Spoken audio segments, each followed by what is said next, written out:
ഇന്നൊരു പഴം വരട്ടി ഉണ്ടാക്കിയാലോ. അപ്പോൾ അതിന് വേണ്ടിയിട്ട് ഒരു 3.5 കിലോ പഴം എടുത്ത് വെക്കുന്നത്. ഒരു 13 ശർക്കര എടുത്തിട്ടുണ്ട്.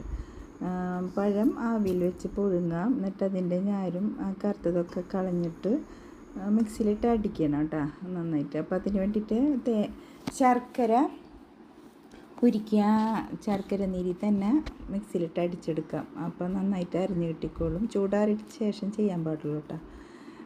പിന്നെ അത് അടിച്ചെടുത്തിട്ട് ഇത് രണ്ടും കൂടിയിട്ട് മിക്സ് ചെയ്തത് ഒരു പാത്രം വെച്ചിട്ട് നെയ്യ് ഒഴിച്ചിട്ട് അതിലേക്ക് ഇട്ട് നന്നായിട്ട് ഇളക്കാം. പിന്നെ അതിൽ കുറച്ച് ഏലക്കായപ്പൊടിയും പിന്നെ ചുക്കുപൊടിയും ഇട്ടുക. പിന്നെ വേറെ ഒന്നും കേട്ടോ. നന്നായിട്ട് ഇളക്കിക്കൊണ്ടിരിക്കാം. അടിയിൽ പിടിക്കരുത്.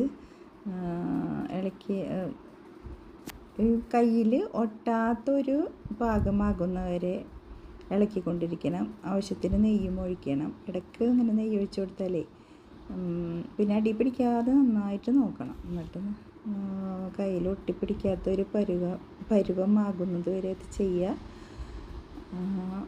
നല്ല ടേസ്റ്റാണ് ഇത് തിന്നാൻ. അപ്പോൾ ഉണ്ടാക്കി നോക്കിയിട്ട് അഭിപ്രായമൊക്കെ പറ.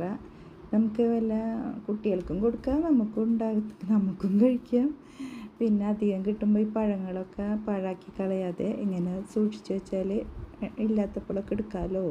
പിന്നെ വല്ല കിണ്ണത്തപ്പം ഉണ്ടാക്കാനും പായസം ഉണ്ടാക്കാനൊക്കെ ഇതിൽ നിന്ന് എടുത്ത് ഉപയോഗിക്കാം. ഓക്കെ, എല്ലാവരും ലൈക്കും ഷെയറും സബ്സ്ക്രൈബൊക്കെ ചെയ്യട്ടോ.